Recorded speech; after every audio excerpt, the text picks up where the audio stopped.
Et salut et bienvenue sur Longint, je suis Tix le Geek et dans cet épisode j'accueille Laluka qui fait du pentest, de la sécu et plein de choses en live sur sa chaîne Twitch. Le concept c'est de parler des humains derrière les hackers avec des questions ouvertes qui n'ont pas de rapport direct avec le hacking et on s'interdit rien, on papote, voilà. Il va y avoir une interview par semaine, alors si ce format vous plaît, n'hésitez pas à vous abonner, mettez un like, mettez la cloche et partagez tout autour de vous. Racontez vos anecdotes dans les commentaires, qui vous voudriez voir dans l'émission, et tout ce que vous voulez, parce que c'est bon pour le référencement. Alors asseyez-vous confortablement, et on retrouve tout de suite Laluka sur Longint. Salut, toi c'est Laluka, et tu fais des tas de choses dans la tech, t'as des tas de projets, tu fais du live aussi, est-ce que tu veux te présenter? Volontiers. Déjà, merci pour l'invitation. Donc, on a fait la Luca sur Internet et Luca dans la vraie vie, qui fait la confusion et du coup, c'est le bordel, les gens sont confusés. Outre ça, je suis chercheur passionné de tech, passionné de sécu, mais d'informatique au sens large. J'adore toute la partie enseignement, toute la partie creuser et ne pas lâcher tant qu'on n'a pas compris qu'est-ce que c'est que le pourquoi du comment de comment ça marche. Et ouais, ben il y a plein d'aspects un petit peu aussi bien tech que social que purement humain. J'aime bien me définir en disant le plus euh, outdoor des informaticiens et le plus informaticien des outdoors. Ce qui fait que je suis un petit peu le cul entre deux chaises, mais pas entre les pires mondes, donc la vie est belle. Ok, donc t'es pas le pire nerd qu'on puisse imaginer, quoi. Hmm, Pas dans le cliché du nerd. Les gens, quand ils me voient, ils disent plutôt, toi, tu fais de l'art. Et moi, je dis non, pas du tout, je suis incapable de faire ces choses-là. Ok, fort bien, fort bien. Est-ce que tu te souviens de ta première machine? Alors pour être franc, j'ai backlogué un peu les épisodes précédents parce qu'il y a des guests que j'aime bien et que vous avez une voix fort qualitative très chère. Euh, J'y repensé et je sais pas à partir de quand on considère que c'est sa machine parce qu'évidemment il y a eu du Dofus et Wakfu à l'époque sur le PC de ma maman qui ne le supportait absolument pas. Il y a eu l'époque avec mon tout premier PC qui était une tour un petit peu imposante et pas très perfo, mais fabriquée avec le cœur. Et ça, je pense que c'était vers les 10 ans que je l'ai récupéré dans ma chambre. Et du coup, bah Hmm. forcément, comme toute personne de 10, allez, peut-être 12 ans, on va dire, de 10-12 ans qui récupère un PC dans sa chambre, bah vas-y que ça faisait le jeu vidéo jusqu'à 6 heures du mat, j'arrivais éclaté en cours. Bah, la question, elle portait sur la première machine qui t'a marqué finalement, que tu considères comme ta première machine, même si c'est pas forcément la tienne. Ok, donc du coup, toi, t'étais plutôt dans le jeu finalement, à la base. Ouais, début dans le jeu, la première tour, clairement, c'était un peu marquant. Après, je pense que j'ai autant été marqué par la première Nintendo DS, qui est le premier device un peu poussé que j'avais eu. Mais à l'époque, la tech, c'était très, très, très, très, très loin. Et sinon, bah, on peut peut-être. J'ai pas une machine qui m'a particulièrement marqué. Il y a eu plein de laptops, il y a eu plein de tests. Il y a eu du Razer Blade qui, quand tu appuyais sur la touche Caps Lock, bah, c'était pas géré par le kernel, donc t'avais un hard crash instantanément. J'ai testé du Oh, MacBook parce que je voulais pas mourir idiot en critiquant sans avoir essayé. J'ai eu du Windows, du Linux, du Mac. J'ai même eu un iPhone pendant genre 2 mois avant de me rendre compte que c'était pas pour moi. J'étais plutôt un parcours rigolo. Et la première machine, c'est, je pense, passer les premiers bounty et les premières missions, c'est de payer la première vraie grosse tour, un bon gros 3000 balles posé sur la table. Et je l'ai à côté de moi. Et déjà 5 ans de bons et loyaux services, hein. Un plaisir. et oui, bah c'est vrai qu'une machine, quand on la fabrique avec le cœur, et qu'on peut la réparer ou l'améliorer facilement, c'est tout de suite, ça dure plus dans le temps, quoi. C'est sûr, c'est sûr. Venant du monde de laptop, c'est pas forcément les meilleurs évols, encore qu'il y a quelques marques à la framework qui essayent de changer un peu ça. Mais après, c'est parce qu'on est petits joueurs. J'ai déjà vu des gens custom la carte mère de leur téléphone. On est juste pas assez bon. Skill issue. Ah oui, ça, j'avoue que ça doit être assez impressionnant. Ça me viendrait pas à l'idée, a priori. Euh, bon, j'ai même eu le Librem 5. Mm, Je sais pas si t'en as entendu bien parler. sûr. Bon, bah, même là, les modifications que j'y ai fait, elles étaient software, mais pas hardware. Ouais, bah c'est compliqué. De toute façon, si t'as pas le méga outillage qui va bien ou le fameux bon savoir-faire. Enfin, je présume que toi tu Ouais. l'as pour la partie badge, mais on est quand même arrivé dans des Oh, niveaux de complexité dans les petits devices. Maintenant, c'est l'enfer. ah oui. Ah, puis tout n'est pas forcément ouvert, dans le sens où même les docs, les schémas, bien sûr, sont pas forcément disponibles, donc voilà. Je sais pas, moi, je Et suis en pirate, je lis pas la doc. Si, je grève pour des mots de passe dans la doc, à la rigueur. Des ok, URL, ok, comme ok. ça. Et donc du coup, c'est quand, selon toi, que t'as commencé à vraiment bidouiller? Pour moi, là, j'ai commencé la partie informatique enfin, après la terminale, en fait, juste après avoir passé le bac. J'ai fait un peu de la boulimie, c'était sur SoloLearn à l'époque, et je passais mon temps à dévorer tous les cours, tous les langages, toutes les technologies, je voulais tout comprendre, tout savoir faire. Mais c'était plutôt vraiment ingurgiter un max de connaissances sans forcément savoir les liens entre elles. Et la partie bidouille, c'est venu en deux temps. La première fois, ça a été euh, faire un petit peu de route-me en tout début d'école d'ingé. Et la deuxième fois, ça devait être avant-dernière année d'école d'ingé où bah, j'ai ressorti route-me pendant un stage pro qui se passait vraiment pas bien, parce que je me faisais gentiment chier dessus.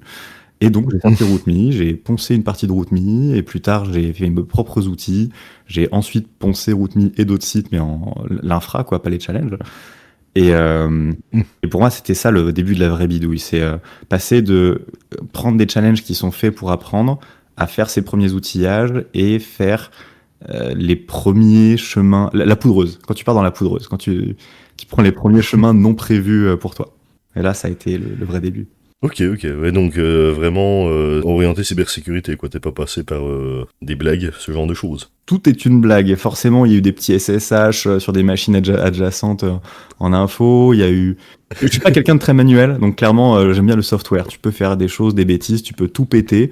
Ben, du moment que tu as de quoi reflasher un firmware ou remettre un OS, c'est pas grave, no big deal. Tu peux continuer à faire des choses et sans te sentir déçu de tes défaites.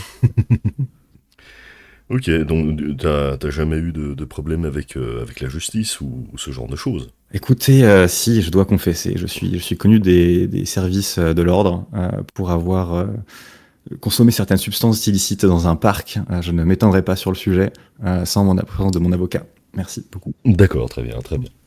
Ouais, donc pas pour des blagues, pas pour des blagues. Ah non, pour la partie informatique et légale, absolument pas.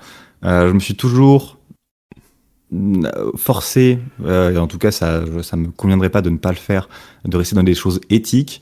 Après, la partie légale, je présume qu'il y a certaines choses qui sont grey, ou en tout cas on est tous dans l'illégalité, parce qu'on vit quand même dans un Ouais, ouais. pays où ben, tu fais une requête sur un port qui n'est pas le tien, pas de bol, c'est illégal. Tu fais des URL ou tu changes un 1 par un 2 sur quelque chose qui n'est pas prévu dans l'interface, c'est illégal. À quel point c'est répréhensible, je sais pas. Mais à l'heure actuelle, j'ai quand même 10 workers qui sont en train d'énumérer la planète, donc oui, c'est illégal.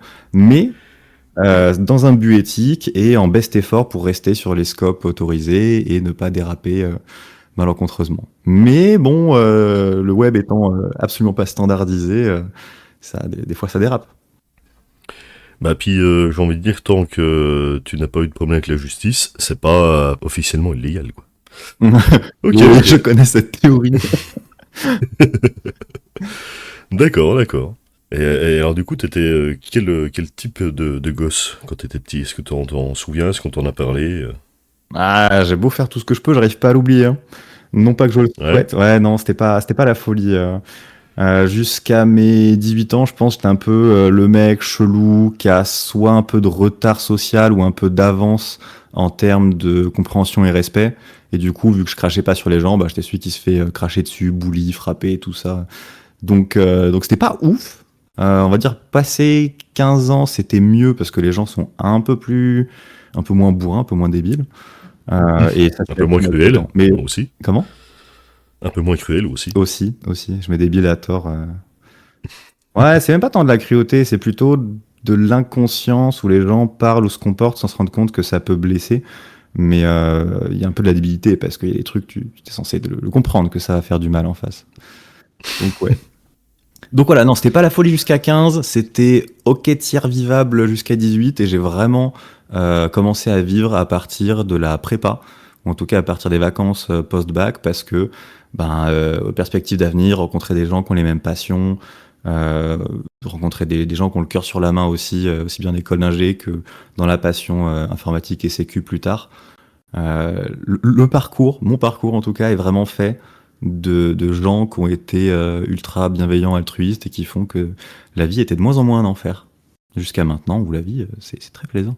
Ok, ouais, c'est vrai que dans les classes petites, on va dire jusqu'au lycée ou même pendant le lycée, bon, bah c'est vrai qu'en gros, on est tous un peu enfermés les uns avec les autres, et du coup, bon, bah s'il y a un truc de travers qui dépasse, ça a vite tendance à devenir un sujet Ouais, de mépris et tout, donc... ouais. Ok, Donc voilà, la réponse c'était l'enfant pas très bien intégré, mais pas méchant pour autant. Scolairement, ok tiers. Je pense que toute ma vie, on m'a dit pas mal, mais peut mieux faire. Alors que moi, j'étais déjà à pleine balle en mode, mais je donne tout. Qu'attendez-vous de moi? Je ne comprends pas. Et à la fin, j'ai commencé à plus tout donner, mais plutôt à faire. En fin de terminale, je m'étais quand même imprimé des cours pour la gestion d'engins physiques, Java, donc libgdx à l'époque, pour faire des petites applis Ok. Android.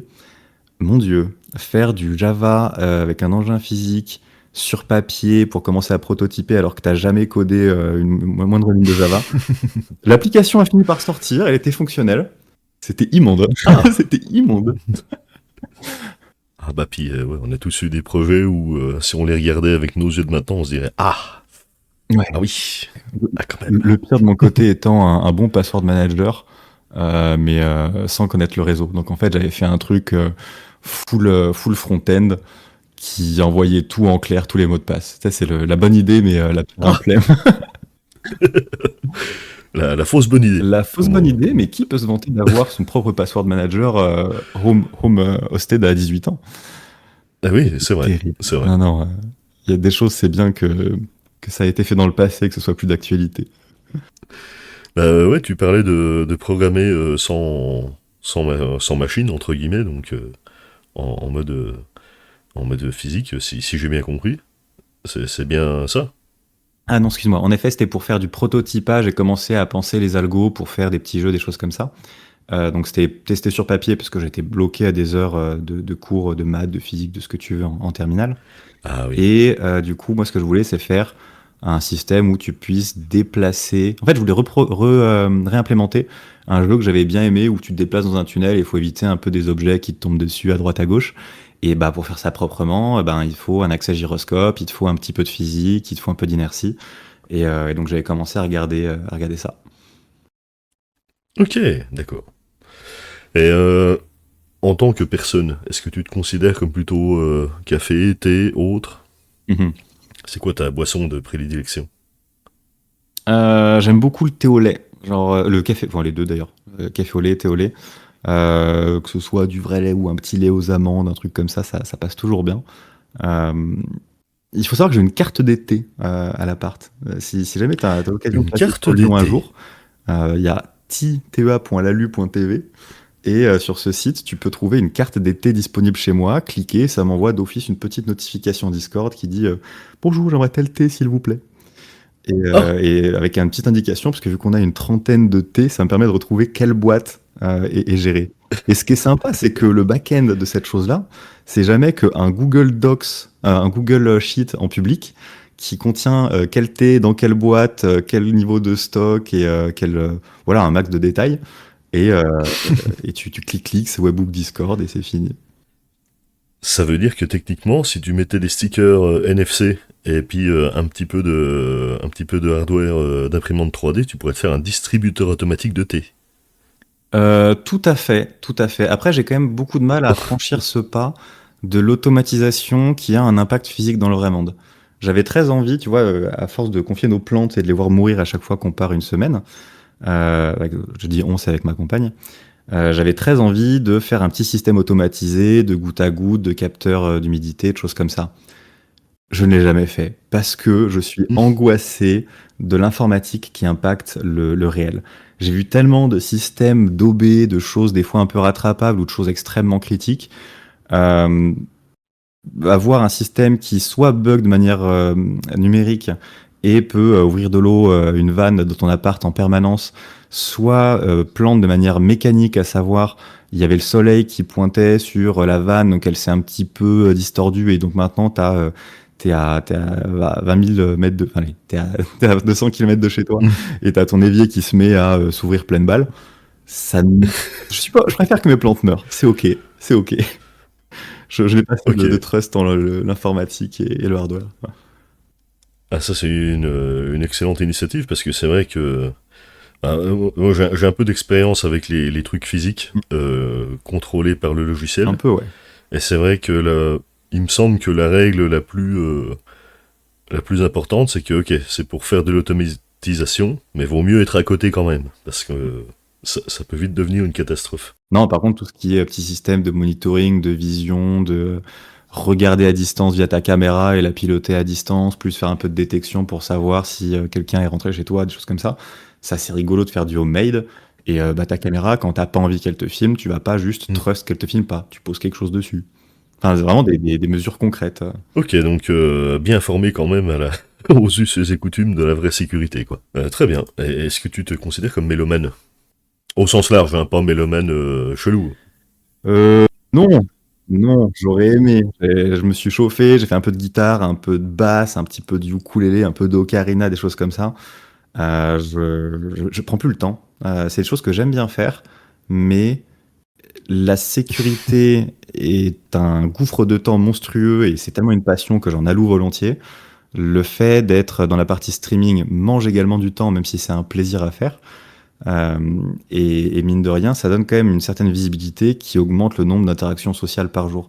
Je pense que je dois être en appel ou DM ou échange avec une quarantaine de personnes par jour. Donc, c'est par amour. C'est par amour de l'humain, par amour de ces personnes-là et de ce qu'elles font.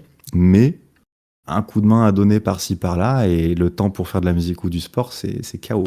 Vraiment, c'est gone, forever. Et puis c'est vrai qu'à chaque fois qu'on rajoute un truc dans la liste expansible des choses qu'on a à faire, bah forcément au bout d'un moment on se coltine les règles de la physique, et c'est vrai que compliqué Oui, quoi.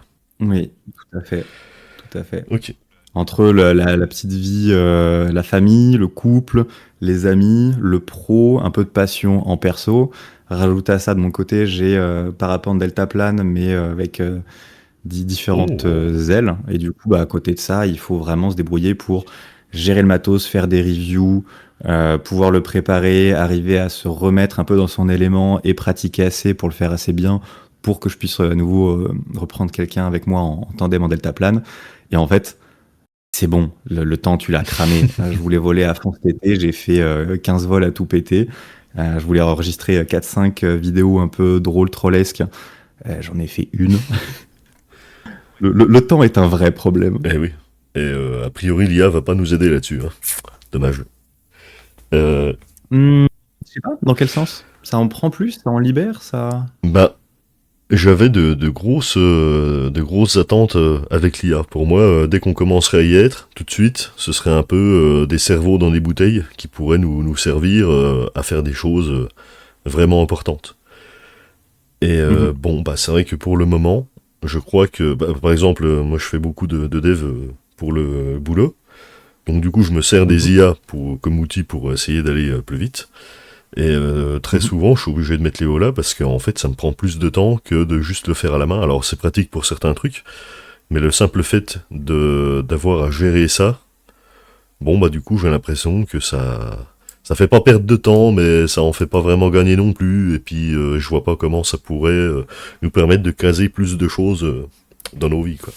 Eh bien, autant je trouve que c'est toujours utilisé à tort et à travers pour des cas où ça ne s'applique pas, autant je trouve qu'utilisé avec parcimonie dans les bons endroits, ça peut être Ah, insane. De mon côté, je sais que quand j'avais pas mal de dev à faire pour une petite plateforme de CTF en Presta, coucou les copains de Route Me Pro, c'était un bonheur, c'était vraiment salvateur d'avoir un petit curseur qui peut te pondre du front-end, qui peut te pondre du scaffolding de projet, des Docker Compose, Dockerfile.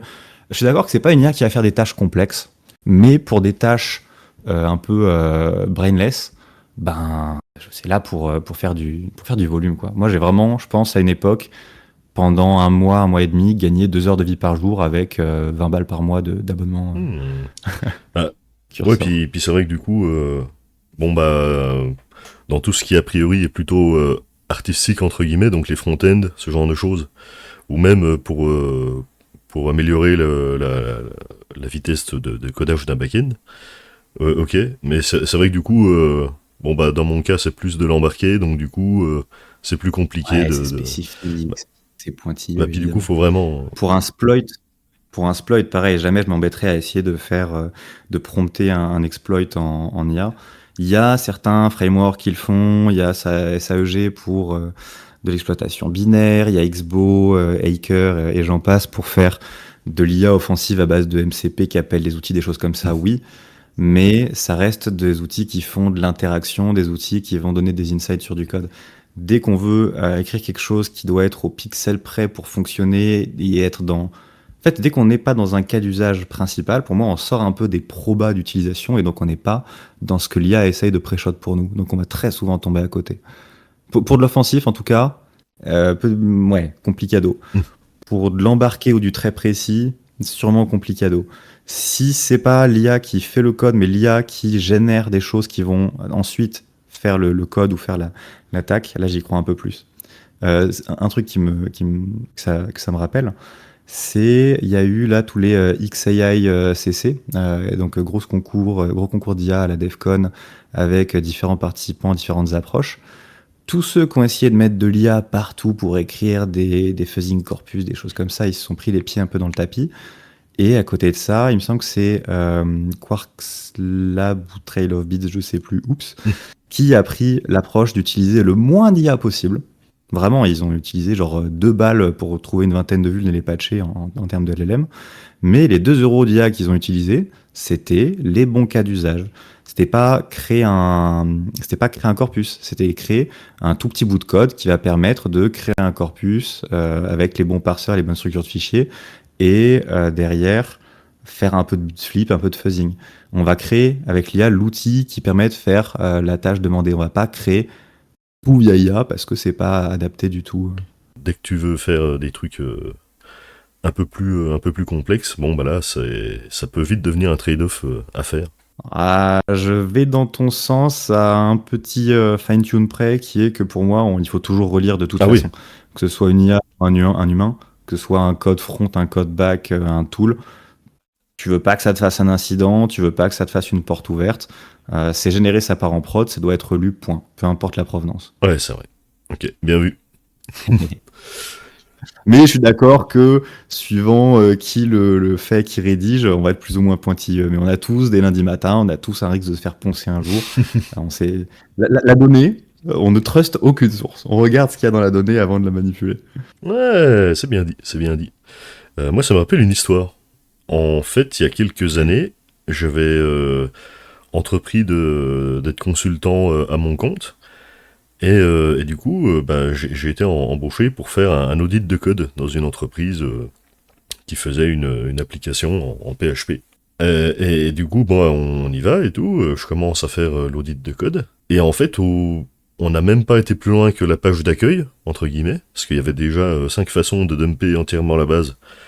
C'était il y a quelques années, hein, mais en gros, bon, bah, c'était vraiment une passoire. Et puis bon, bah, il avait été développé par des gens, quoi. C'était avant l'IA. Ouais. Bon, je suis pas sûr que l'IA laisse prépasser les choses qu'on a vues pendant cet audit-là. Et puis c'est un exemple parmi d'autres, mais Alors, dans le temps, on n'était pas meilleur parce qu'il y avait pas d'IA, quoi. oui et non, c'est plus subtil. Concrètement, donc vraiment, c'est ce que je fais au quotidien, hein. Là, je sors d'un audit de code, j'en ai un autre qui arrive bientôt, c'est ma passion. Et globalement, je suis tombé il y a pas longtemps sur un file read Uno, Tazroot, vibe codé de l'enfer. Et l'idée, c'est que cette chose-là, c'était un file read en passe traversale sur n'importe quel paramètre de n'importe quelle URL. Il y avait c'est pas l'IA qui a codé un bug, mais c'est l'IA qui a fait un composant A et un composant B, et elle a pas pioché en lisant l'un et l'autre pendant qu'elle faisait son refacto. À thèse, ils lisent partiellement pour pas saturer la taille de contexte window du LLM. Et à cause de ça, ben, elle a supposé que c'était OK en amont, il y avait un wildcard, et elle a supposé qu'il y avait un chemin d'URL, ben non, c'était beaucoup plus large que ça. Et on s'est tombé avec un full cloud takeover qui marchait vraiment sur n'importe quel paramètre de n'importe quelle URL du site donné. Et donc, il tombait sur, enfin, tu lançais un nuclei dessus, ça déclenchait 14 000, attention, vulnérable à tel CVE. Non, non, vulnérable à aucune CVE, c'est du custom, t'inquiète. Et à côté de ça, Oui, une IA, si tu lui fais un fichier de 20 lignes en PHP, il y a plus de chances qu'elle fasse les choses proprement, qu'elle check les codes, qu'elle assainisse les paramètres, tout ça. Mais il y a quand même des gaps à rattraper, dans le sens où... à quel point tu fais de la sécu côté PHP? Point de vue sécu et PHP, genre si t'as un back-end audité, t'as des petites techniques, t'es un peu au courant de ce qui se passe, ou je peux te sortir 2-3 dingueries Ah bah tu peux sortir des dingueries, y a pas de problème. Ok, si je te parle des Blind File Read Oracle. Oui, Ouais, eh bien. excellent. Le concept étant de n'importe quelle fonction qui va appeler le système de fichiers. Donc on parle de file, de fopen, de fgetContents, on parle de md5sum de quelque chose, on parle des conversions d'images.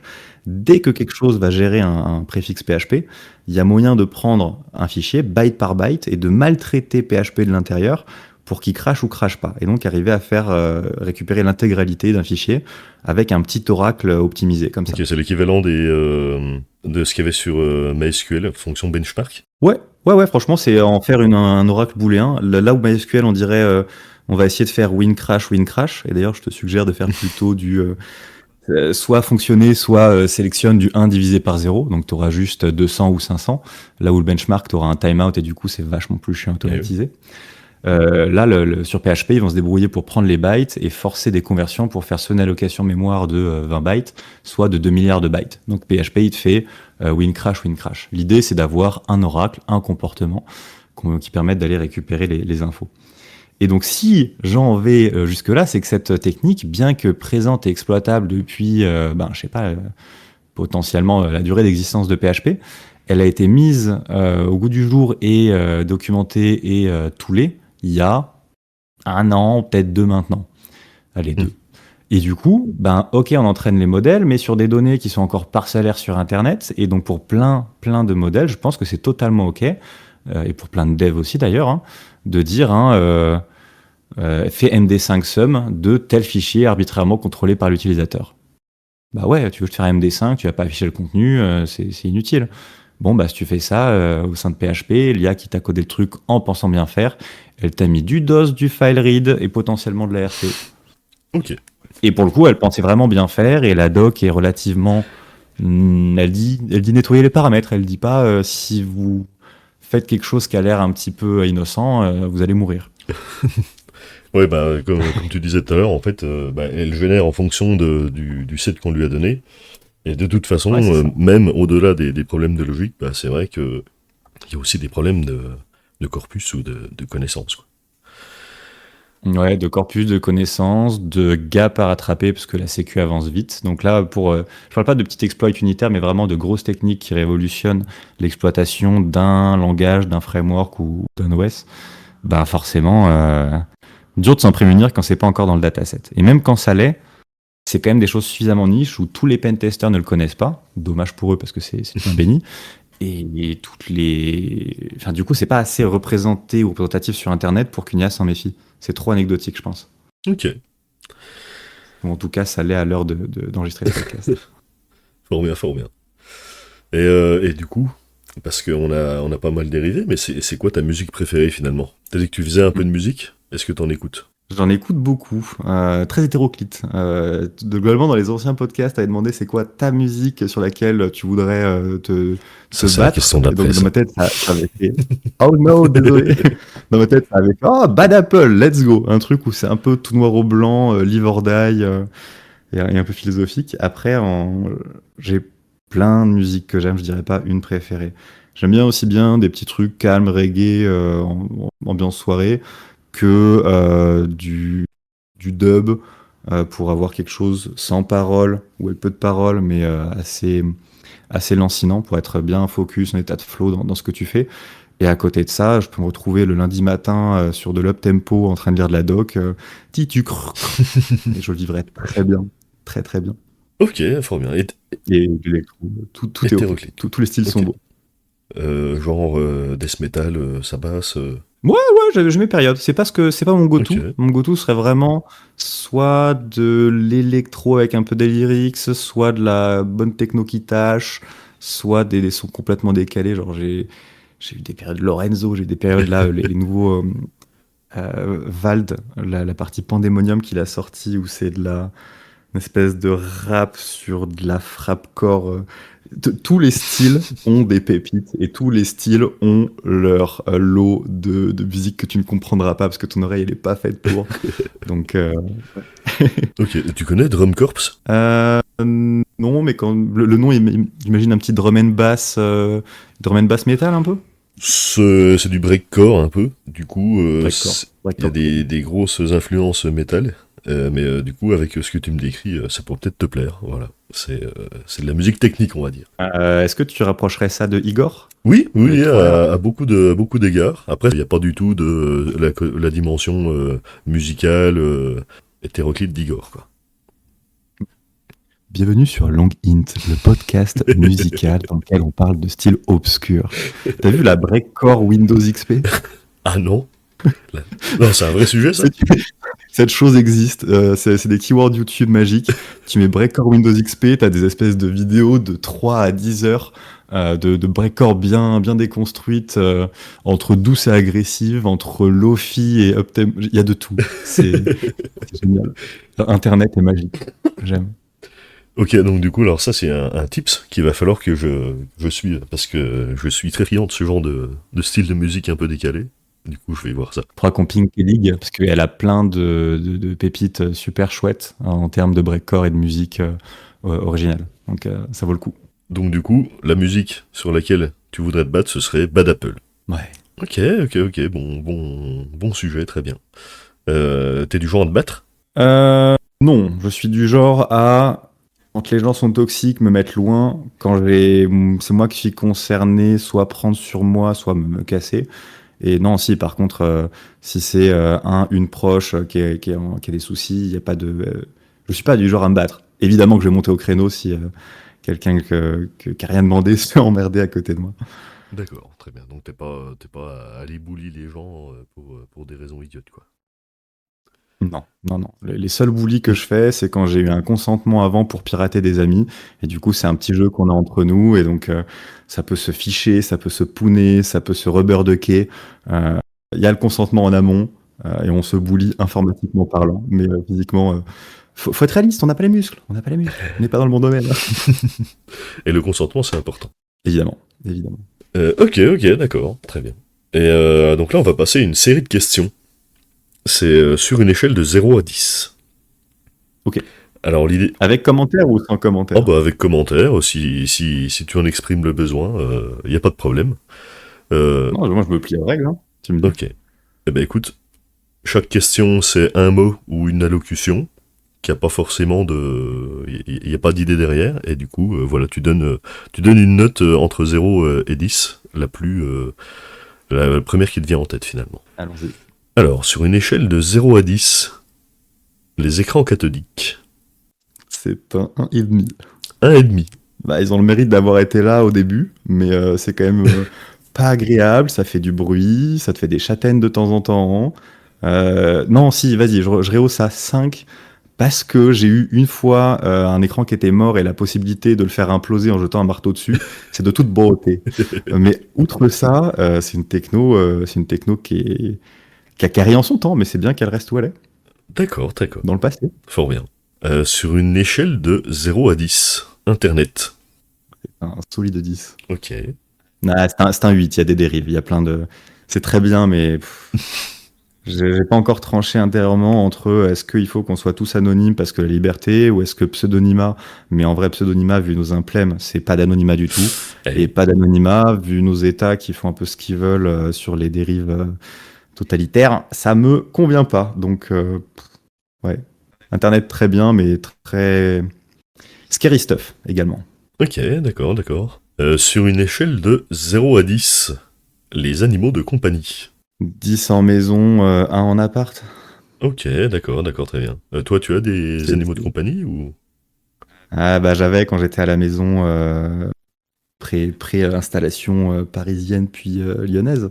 Maintenant en appart ça me ferait trop mal au cœur. J'ai aucune critique pour les gens qui ont des chats, chiens, animaux, perroquets, que sais-je en intérieur. Euh, Juste que, comme je l'ai dit tout à l'heure, quand on part une semaine, mes plantes meurent même quand je les confie à des gens. Donc Entre l'espace, l'entretien, le fait de pouvoir vivre et le fait de vouloir allouer, dédier assez de temps à ces petits animaux tout mignons, ben, c'est compliqué. Ah oui. Mais c'est à regret, hein. Très régulièrement, je rêve d'avoir un, deux, trois chats. Je pense que je pourrais être la folle aux chats dans les Simpsons et avoir une dizaine de chats chez moi. Mais pas en appart. C'est mort. Ok, bah puis c'est vrai que 10 chats en appart, il faut avoir un gros appart, finalement. Ouais, non, mais t'inquiète, je travaille dessus avec le financement de stream. C'est ok. Eh ben, bonne chance. Merci. Sur une échelle de 0 à 10, la nature. 8 parce que je l'aime beaucoup, mais dans le deuxième sens du full duplex, je pense que c'est un 2 parce que je suis allergique à littéralement tous les pollens sauf un ou deux. Ah, Donc quand je sors, 8-9 mois par an, je meurs. Et du coup, c'est un peu blasant. C'est ah, trop cool, il fait beau, et si on. ok, donc bonne note, mais elle peut te tuer quand même, quoi. Ouais, ouais, c'est un humour, un amour non réciproque. Et un humour douteux.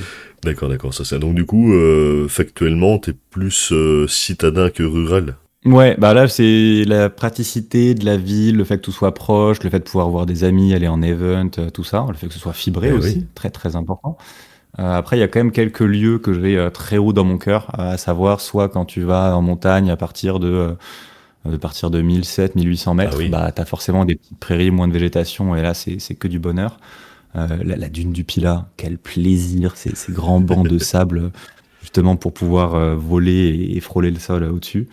Et sinon, il y a quand même quelques petites îles, genre côté Canaries et autres, où c'est très volcanique, t'as tellement aucun végétaux que ben dans ces îles là-bas où les gens ils font oh là là, c'est cramé, c'est gris, on ne peut rien faire. Ben moi je respire en fait, donc je kiffe ma vie. Ah, ok, d'accord. Bah, j'avoue que moi, je vis dans le Jura, alors dans la plaine, pas dans la montagne, mais dès que je vais dans la montagne du Jura, qui est pourtant pas très haute, pareil, je revis. J'ai un peu, je sais pas si tu connais le syndrome de Stendhal. Ça te parle ou pas du tout? De nom, mais je veux bien que tu me le redises, mais c'est un peu un côté mal du pays de ta nature. Alors, c'est pas C'est loin, ouais, ça. mais en gros, c'est quand des gens arrivent dans une ville avec une grosse charge culturelle, bah du Ouais. coup, ils perdent un peu les pédales, et en gros, ils deviennent un peu fous, entre guillemets, même si c'est pas le terme consacré. Et en gros, moi, ça me fait un peu ça avec la montagne. Genre, quand je vois Ouais. les grands espaces, les grandes. Enfin, je sais pas, moi, les pics avec des petites rues et tout, je deviens extatique. Voilà. Tu deviens extatique quand tu as ces reliefs parce que tu es habitué à avoir du plat, ou plutôt quand tu as pas ces reliefs, tu es un peu pas bien et tu as envie de retrouver ta safe place avec la nature des montagnes, etc. Non, parce que j'y passe pas énormément de temps. Bah, du coup, c'est à quoi? C'est à une demi-heure de route à peu près. Mm. Mais à chaque fois que j'y vais, en tout cas, je vis ma meilleure vie, quoi. J'ai envie de construire une petite cabane en bois, de mettre un poêle à bois dedans, et puis de jouer de la guitare jusqu'à ce que la mort s'en suive, quoi. Je comprends, je souscris. Il y a pas mal de petits lieux comme ça, très mignons ou très grandioses, justement. Hey, fun fact sorti nulle part. J'ai pas mal de playlists de musique. J'en ai une qui s'appelle Wide. Donc c'est juste côté YouTube où j'ai ça. Ok.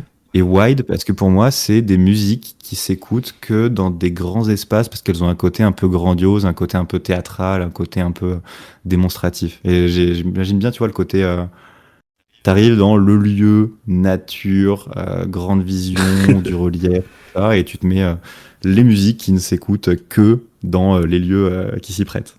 Genre tout à fait Instagrammable, finalement. Waouh, exactement. Ok, d'accord. Attention aux strikes musicaux, ceci dit. Oui. Sur une échelle de 0 à 10, le C. Ah, A. 5. Ah non, attends, A, ça faisait 10, bam.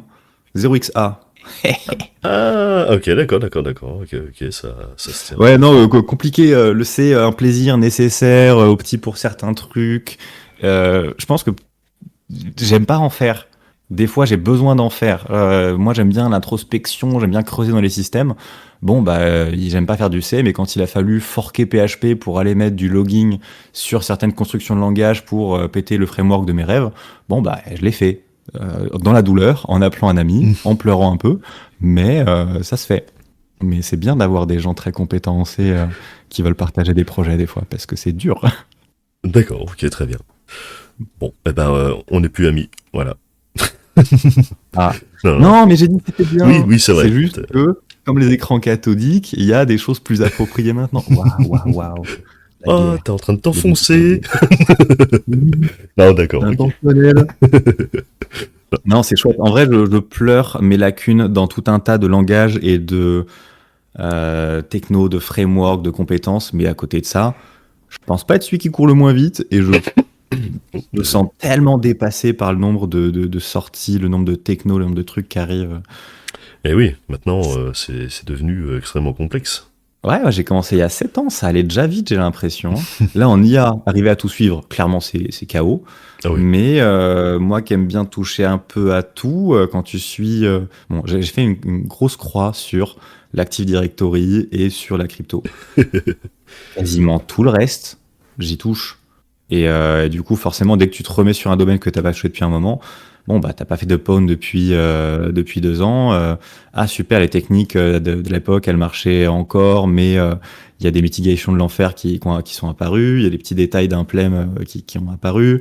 Les failles qui marchaient sur un framework, ben, tu te rends compte que là, je sais pas, tout un tas de systèmes de mots de passe par défaut qui existaient dans plein de frameworks à l'époque, et ben, les basics sont appris et il y a pas mal de choses qui se sont durcies de beaucoup, donc faut apprendre quels sont les nouveaux wins du moment. Je sais pas, je me sens pas dépassé, mais là où une époque ça me faisait plaisir de courir pour rattraper du terrain, là je commence à accepter le fait d'être un peu plus situationnel et avec des connaissances générales s'adapter sur un truc, mais laisser couler certains domaines parce qu'il y a une fatigue mentale qui fait que ce n'est pas viable de vouloir tout récupérer. Ok, bonne stratégie. Fort bien. Donc, pas le choix, hein. Stratégie par défaut. J'ai un backlog de 40 pages de liens en Police 8 dans un Google Doc pour des articles que j'aimerais lire et que je lirai un jour. Mais quand les aurai lus, le backlog, il fera 60 pages. Et peut-être bien que tout sera update. Ouais, mais les gens, ils updatent pas non plus, donc t'inquiète. Est-ce que t'es un bricoleur? Oui. J'ai pas le matos. Je fais de la bricole, je répare des trucs, j'aime bien entretenir. Je mets beaucoup de valeur à l'entretien des choses et faire en sorte qu'elles puissent durer et vieillir bien. J'aime pas voir quelque chose s'abîmer et se détériorer jusqu'à être jeté ou plus utilisable. Mais à côté de ça, je vais pas m'amuser à bricoler. Enfin, je veux dire, j'ai pas de machine, j'ai pas de CNC, j'ai pas d'imprimante 3D, j'ai pas de... Mais quand il faut aller couper un bout de bois, tailler proprement, faire des petits tricks avec des ficelles pour avoir les bonnes mesures, les bonnes ellipses et faire les trucs qui s'emboîtent bien, ça va, ça fait. Ok, d'accord. Parce que tout à l'heure tu disais que t'étais pas trop manuel, mais finalement... Bah, je suis pas manuel, si je peux l'éviter, je l'éviterai. Ah. Mais à côté de ça, s'il y a des choses qui en ont besoin, je vais faire tout mon possible pour le faire proprement. Ok. Et est-ce que t'as l'âme d'un cinéphile? J'aime beaucoup regarder des films, de là à dire l'âme d'un cinéphile, bof. Je suis trop passionné de sécu et d'infos. Donc même les films, je multitask un peu, je fais des choses ou je réponds aux potes. Je pense qu'un vrai cinéphile prendrait le temps de regarder le film pour de vrai en entier, sans faire autre chose en parallèle.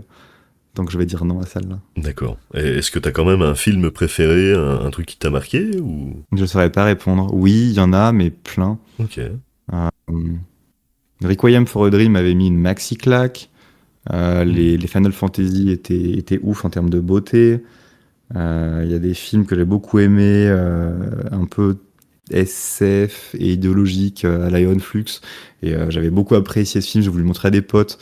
Ils me l'ont pourri quand ils l'ont vu. Ils m'ont dit « Ah, regarde, c'est noté 2 sur Rotten Tomatoes et tout. » Je m'en fous, moi j'aime bien ce film, de quoi tu me parles. Donc non, je ne saurais pas en citer un, navré. Ok. Bah, tiens, ce que tu disais à propos du film, que t'étais le seul à apprécier, Mais... bah, moi ça fait un peu pareil, parce que je crois que un de mes films préférés, c'est un Disney, c'est genre Tomorrowland, à la poursuite de la main, je crois en français, je sais pas si tu vois lequel c'est. C'est avec What else, je sais plus son nom, mais Clooney. Clooney, absolument. Ouais, je vois. Bon bah voilà, et du coup, à chaque fois que des gens me demandent, je réponds ça, et c'est rare que quelqu'un me dise pas « Ah bon? Ah ?» Bon bah ok. Ouais, c'est surprenant, c'est un peu un outsider quand même. Bah oui, puis c'est vrai que l'histoire elle tient pas debout, et puis c'est vrai que bon, il est joli mais pas plus que ça, voilà, je sais pas pourquoi, mais moi c'est mon... Ouais, mais quand c'est un grain, un truc qui te touche, quelque chose qui te parle. Maintenant que j'y repense, j'en sortirais quand même bien un. Dead or Alive. Dead or Alive. Je dis pas que c'est un chef-d'œuvre. Ouais, Dead or Alive. Je dis pas que c'est un chef-d'œuvre, mais c'est un film qui me fait rire. C'est un film avec plein de conneries dedans. Je te le pitch vraiment très vite. Trois assassines qui sont recrutées dans des milieux totalement chez père, genre une en soirée, une plutôt côté samouraï et une côté catch, donc vraiment des disciplines qui n'ont rien à voir, et qui sont recrutées pour aller se mettre la misère dans un groupe de 50 fighters de disciplines différentes pour savoir qui c'est le ou la meilleure combattante de la planète. Et en fait, il y a un gros complot de capture des mouvements et de tout intégrer dans des Google Glass, mais genre 20 ans avant, 30 ans peut-être même, allez, 20 ans avant que le concept soit prototypé. Et voilà, le film, c'est du kung-fu kitsch, c'est des gens qui s'éclatent des bols en pierre sur la tête, c'est des gens qui font des sauts de 4 mètres de haut, into salto, je mets un coup de poing dans une latte en bois et tellement fort que toi qui es de l'autre côté de la latte, ça va te faire soulever le pied.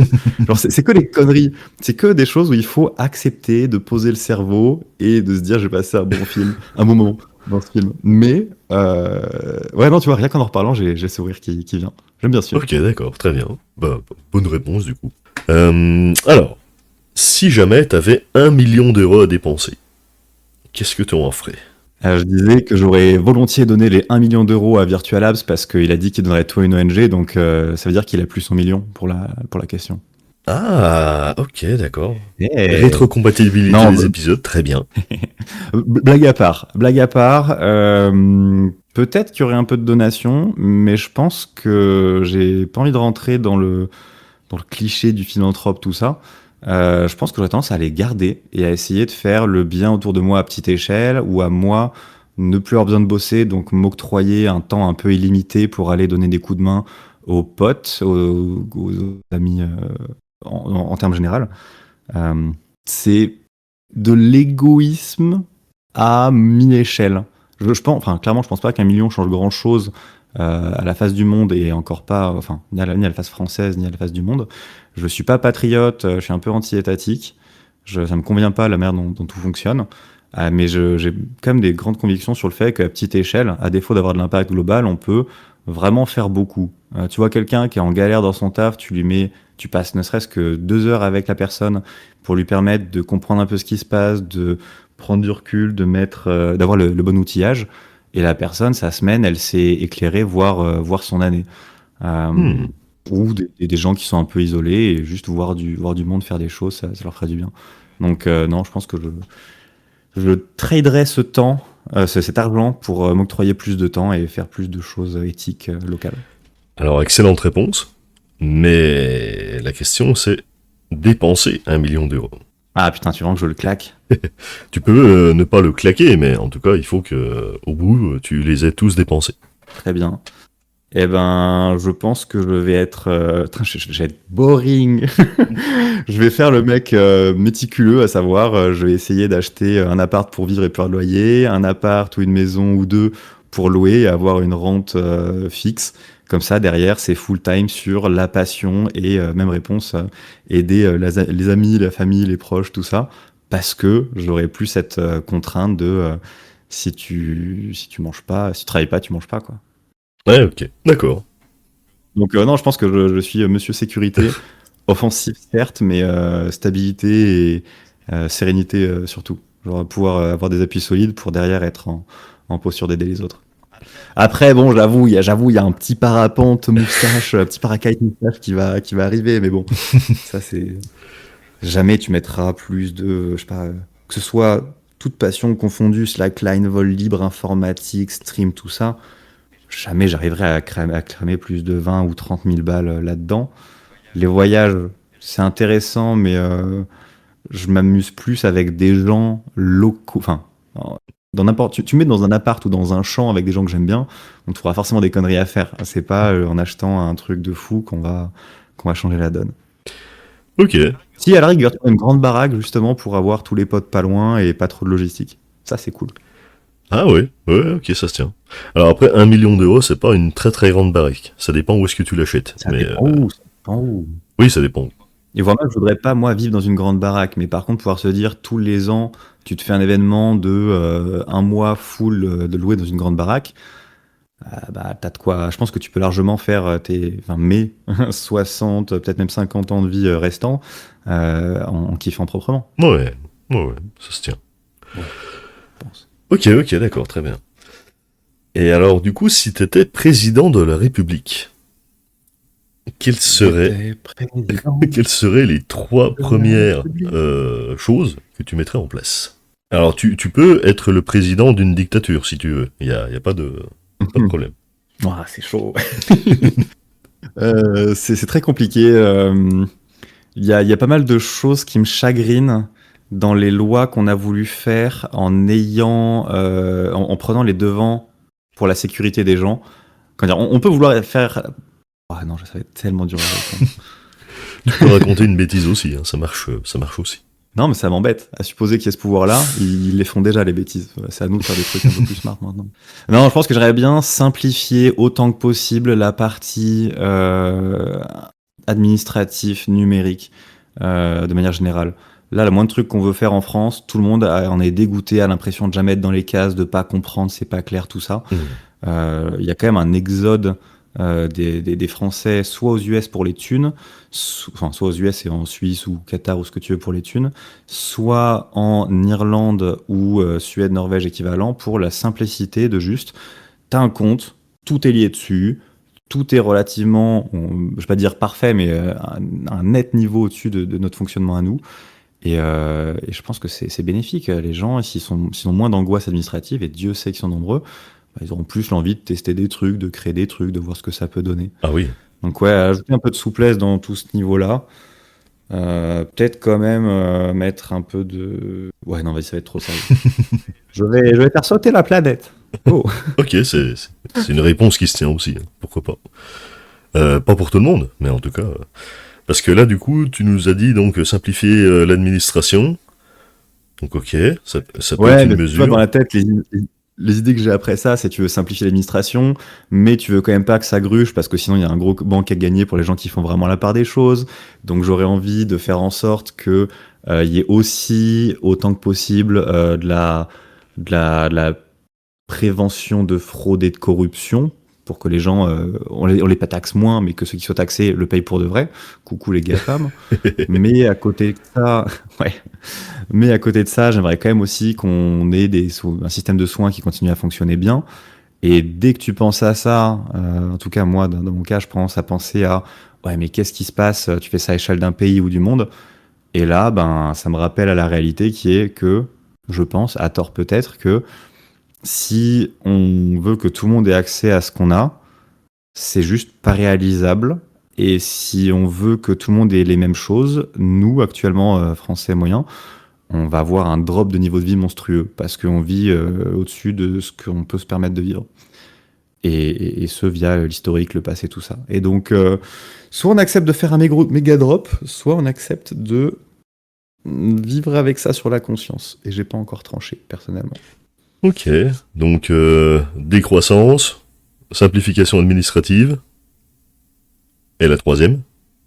Assouplir la police, faire en sorte que les vrais crimes, les vrais problèmes soient pris en compte, mais il y a tout un tas enfin, que les vrais soucis soient vraiment traités et qu'il y ait des vraies condamnations, sans aller jusqu'à la peine de mort MDR, on se calme. Mais à côté de ça, que tout un tas de petits larcins, petits trucs légers, qui prennent du temps, qui angoissent pour rien, ça dégage, on s'en fout. Ok, d'accord, d'accord. Alors moi c'était vachement moins sérieux, mais je dirais que l'une des premières mesures c'était d'interdire VS Code. Voilà, donc du coup... Ah bah non, bah non, bah non, bah non, bah non, bah non. Ah bah non. Ah bon. Non, non, on parlait hier soir en stream du sondage Stack Overflow qui est sorti, qui montre que VS Code plus VS Codium, c'est quasiment 90. Enfin, les gens pouvaient sélectionner plusieurs éditeurs qu'ils utilisent au quotidien. Et du coup, sur Stack Overflow, la user base à 87% utilisent VS Code ou VS Codium.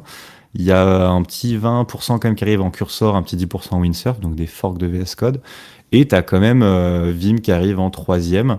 Cependant, Notepad arrivé, il me semble, en deuxième, enfin en troisième à 30 ou 40% de gens qui utilisent Notepad++. Donc je veux bien qu'il y ait des plugins, mais quand même. Si tu veux tuer un truc utile, tu Notepad++, pas VS Code.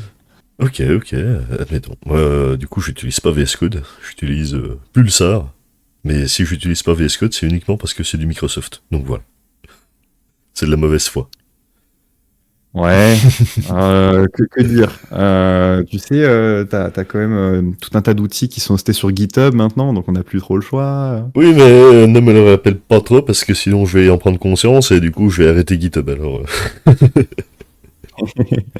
Écoutez, comme tout le monde, hein, j'ai un SSH avec du airbag sur ma machine, et puis tout le monde vient déposer son petit Git à plat. Hein, il faut exactement. Voilà. chercher les problèmes. Tu dis ça, mais moi je veux mon infra-Git de mon côté, hein, donc du coup. Tu t'es fait un GitLab self-hosté, un Forgeo? Alors c'est pas du GitLab, c'est du Gitea, mais ouais, en self-hosted. Ouais. Ça, tu vois, pareil, ça fait partie des choses où j'ai jamais réussi à trancher. Le self-hosted, c'est bien pour la sécu. Vu le nombre de services que j'utilise, si je veux tout self-hoster, MDR, j'aurai le temps que j'ai tout mis en place et que je commence à garder les choses un peu à jour.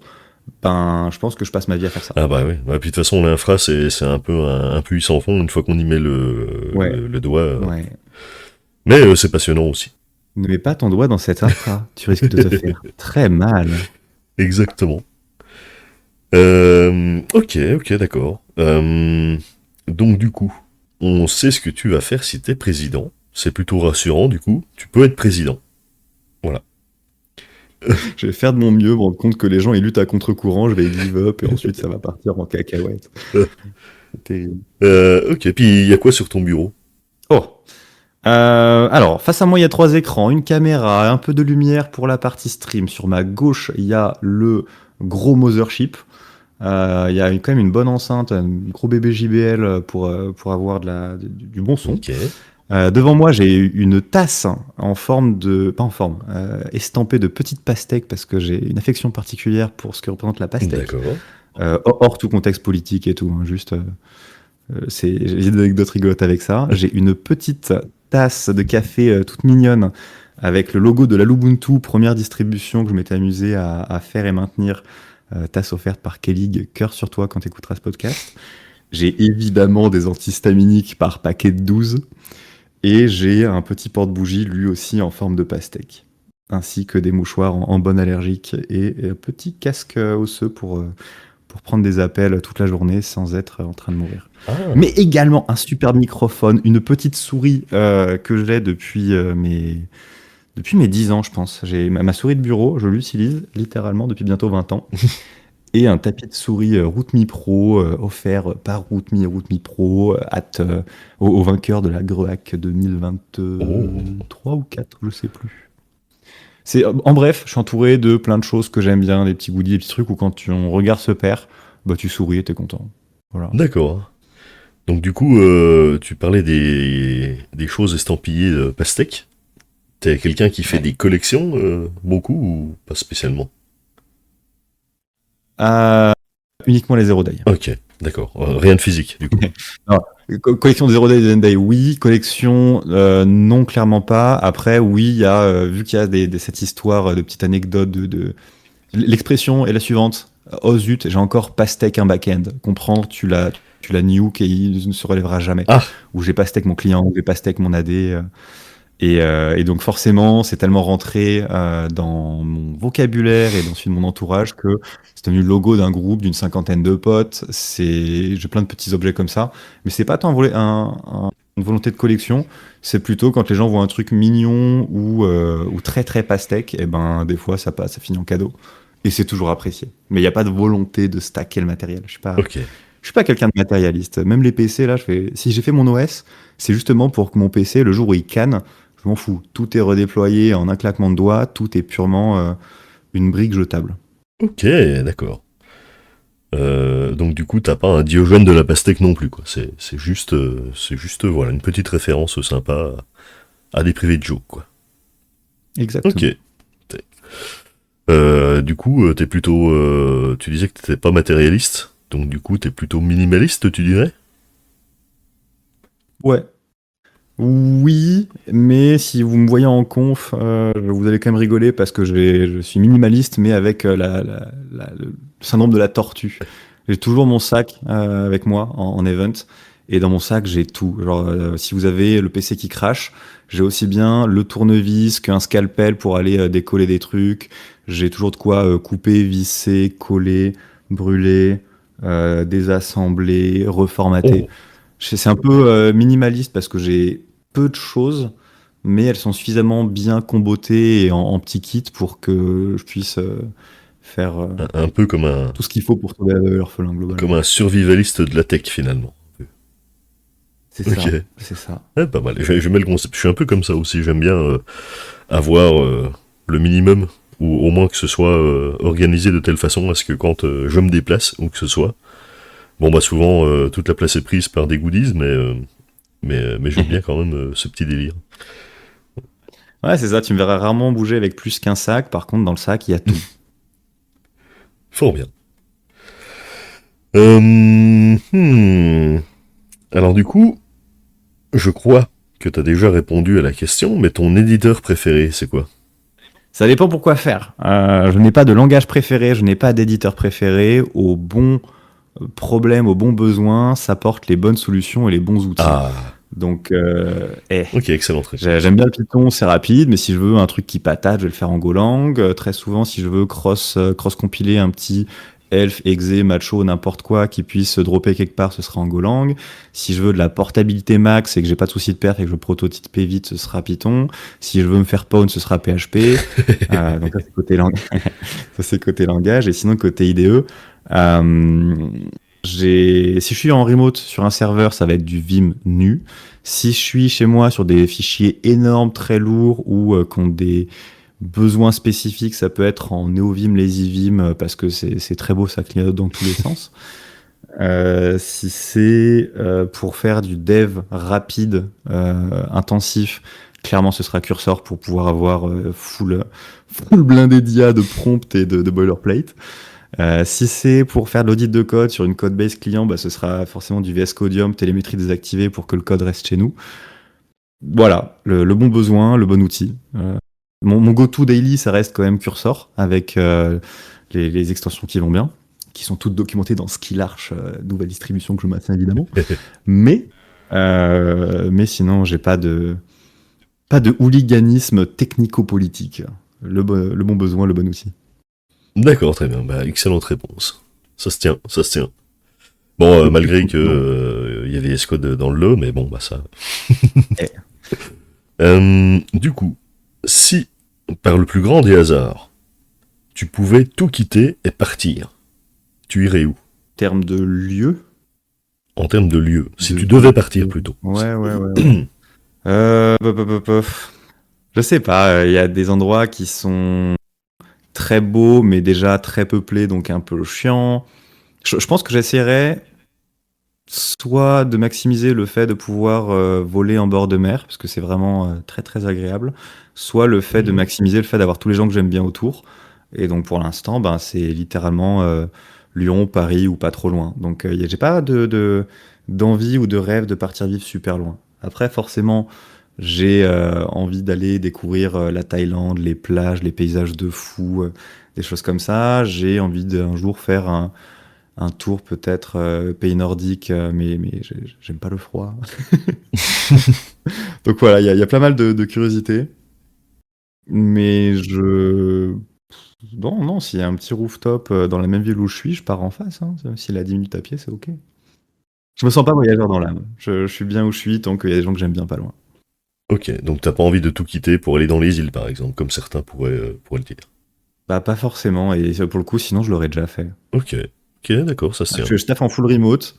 Pour moi, ce qui est important du haut de mes 29 ans, bientôt 30, c'est la famille pas loin, pouvoir être présent et passer des bons moments avec eux. C'est être un peu le barycentre de tous les potes pas loin pour pouvoir se voir, faire un peu de social, veiller que tout le monde aille bien et se taper des grosses barres de rire ensemble. Et voilà, simple. Ok, bah super, très bien. Alors, tu préfères un truc mal fait qui fonctionne, ou un truc bien fait qui fonctionne pas? Est-ce que ce système a pour vocation de me garder en vie ou pas? Pas nécessairement. Non, je suis advocate du baby step first et iterate later. J'aime bien le fait d'avoir une preuve de concept fonctionnel, même dégueulasse, moche, boiteuse, et aussi vite que possible la rendre propre. Mais ça sert à rien d'essayer de faire un truc propre tant qu'on n'a pas validé toutes les étapes qui montrent que c'est réalisable et fonctionnel. Donc le premier dans ces deux-là, c'est du quick and dirty fonctionnel. Mais il faut pas en rester là. D'accord, ok, très bien. Puis il y a un truc aussi, c'est que si c'est bien fait, c'est que tu peux potentiellement le réparer facilement. Oui, Si c'est aussi, mal fait, maintenant, peut-être pas du coup. si c'est mal fait, tu ne pourras pas le maintenir. On a vu des code base, on a vu des outils, Oui, oui. on a vu tout un tas de choses et tu sais que ça ne pourra pas bien évoluer dans le futur. Si tu devais donner un seul conseil à quelqu'un, genre on Yes. t'oblige à donner un conseil, hein. Donc t'es pas...